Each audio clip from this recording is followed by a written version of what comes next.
Au nom du Père et du Fils et du Saint-Esprit, un seul Dieu. Amen. Est-ce que Jésus-Christ est Dieu? Nous venons de prouver l'existence de Jésus-Christ du point de vue historique, et cela à travers les témoignages des historiens juifs et païens. Ces témoignages-là nous donnent 4 possibilités sur Jésus. Soit notre Seigneur Jésus-Christ était possédé d'un démon, comme certains l'ont prétendu, soit il était innocent de toutes ces accusations, mais qu'il est confus ou bien insensé, soit il était un humain ordinaire ou un faux prophète qui prétendait être Dieu. Quatrièmement, soit il était vraiment le Fils de Dieu. Pour cela, essayons d'éliminer les fausses options ensemble pour arriver à la vraie réponse. Premièrement, est-il possible que Jésus soit possédé par un démon? Jésus-Christ a parfaitement clarifié cela quand il a dit « Tout royaume divisé contre lui-même est dévasté ». Il a chassé les démons, a prêché de ne pas suivre Satan et a dit que Satan sera jeté en enfer. Donc, il est illogique que le Christ soit contrôlé par Satan, sinon il serait contre lui-même. Aussi, il lui serait impossible de chasser les démons et guérir les gens. Deuxièmement, est-il possible que Jésus soit insensé ou bien fou pour que quelqu'un puisse s'imaginer qu'il est Dieu, c'est-à-dire que cette personne souffre d'une maladie psychiatrique? Déjà, le pourcentage de cette maladie dans la société est assez faible. Elle ne dépasse pas 0,3% dans le monde. Alors, il serait dérisoire de dire que notre Seigneur Jésus-Christ se serait imaginé des choses irréelles, et que ses 12 disciples ont continué dans cette imagination, et que les 70 apôtres ont continué dans cette imagination, et que les miracles qui ont été faits et vus par tous n'étaient pas vrais, et que même les historiens qui ont raconté et ont affirmé les miracles ont imaginé ces choses avec les mêmes détails.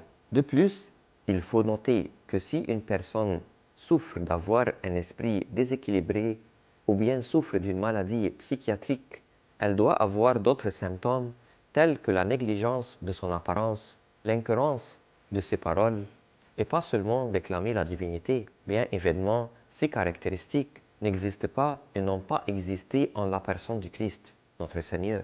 Dire que les personnes ont eu les mêmes hallucinations au même temps est irréaliste, car les hallucinations sont internes à la personne et ne sont pas collectives. Troisièmement, Jésus était un humain ordinaire mais inventé.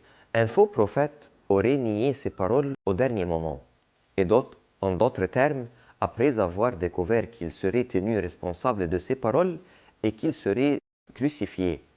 Si c'était un menteur, il aurait nié ses paroles en essayant de se corriger.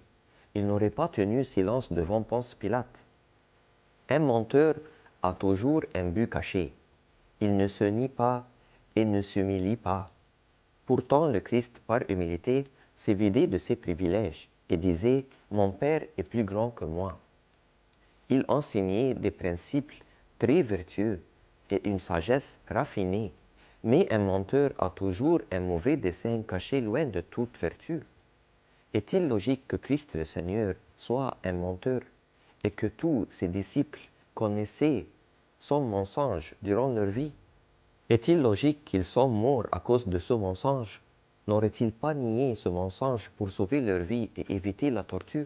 Aucun des 12 disciples, ni des 70 apôtres, ni des 3000 qui ont cru après le sermon de Pierre, ni des 5000 croyants à Jérusalem, ni Saint Paul, ni de tous les premiers chrétiens n'ont dit que tout ceci était un mensonge. Par conséquent, suivant le processus d'élimination, notre Seigneur Jésus-Christ ne peut pas être possédé ni un insensé, ni un menteur.